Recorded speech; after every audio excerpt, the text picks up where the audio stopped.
Suburban Sentinel here, coming to you from deep inside the Arabian Peninsula. And this is a little bit of a case study video on prepping. Just because we moved 9,000 miles away into the desert doesn't mean that we no longer prep. We just have different priorities and different challenges.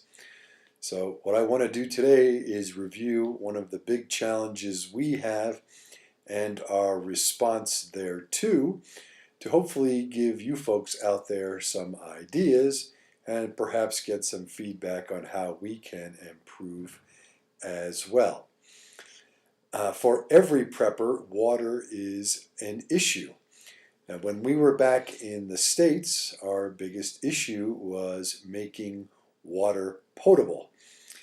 Out here, from what I understand, there just is no water. From very reliable sources, I have heard that there is no natural water within a 25-mile radius of our location. All of the water that we use here is desalinated seawater, and it's made in a plant hundreds of miles away and trucked all the way out here. And in my opinion, that's a very fragile system. In the event of an interruption in the energy supply or some other man-made disturbance, the desalination plant could easily be shut down. In addition, having the water trucked up here is also sort of a fragile proposition. Again, an interruption in the supply of fuel for the trucks or a problem with the roads, and this place will go thirsty in a big hurry. So therefore, for prepping purposes, we have to store water. For us, storing a significant amount of water is a problem. We live in a small apartment and it's a third-story walk-up. Not exactly conducive for storing large amounts of a heavy liquid. In addition, I'd always be worried about having the supply concentrated in the apartment compromised in some fashion. So that means establishing caches. And it would be very nice to have many different caches of water and other supplies out in the desert. But another problem I have is transportation. Getting out into the desert requires a four-wheel drive vehicle, a very robust vehicle at that, which I simply do not have access to at this time. So we have to find workarounds to these two problems. First thing, we have managed to store some water in our small apartment. And I believe we have somewhere north of 750 gallons stashed here and there. And I was very fortunate in that there were a couple of kids looking to earn some fast money doing some slow work. So it cost me 200 reals, which is about $65, I believe, to have them buggy lug 750 gallons of water up 3 flights of stairs. And at my age, that was very little money, very well spent. And the water out here comes in 5 and 12 liter jugs. Let's see if I can roll a picture of those in here somewhere.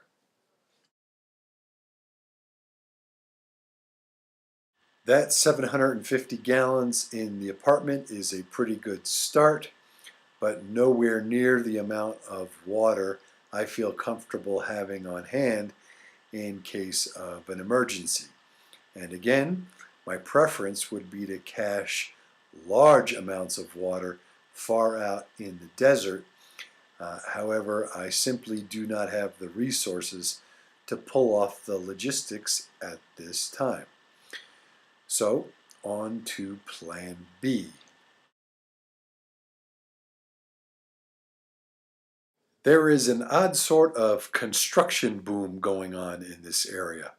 There are literally hundreds of projects that are in the process of being built.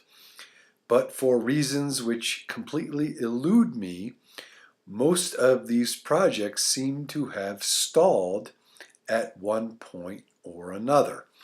So there are hundreds and hundreds of these empty shells of buildings all over the place. And I'll roll in some footage if I can find some on this computator.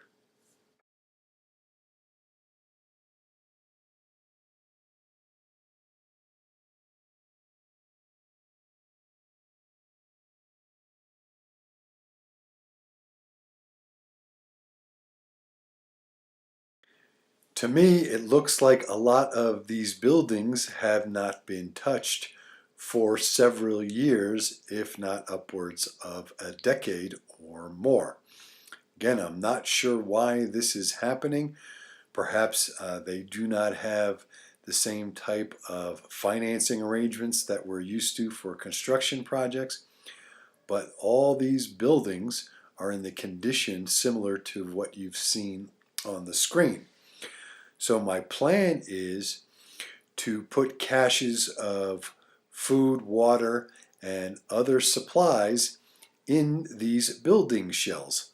I'll hide them the best I can, but just put the stuff in these buildings.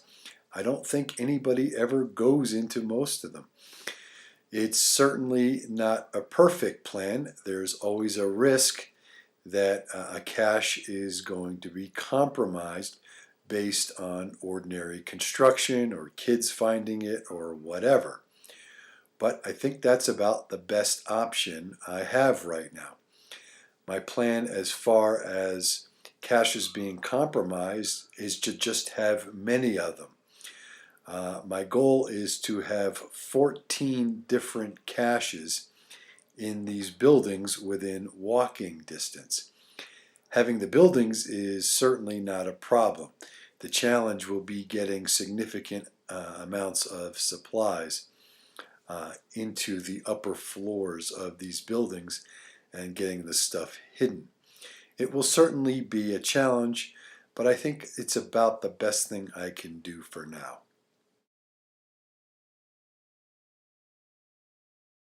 Although establishing all of these caches will be a royal pain in the neck, the good news for me is the cost.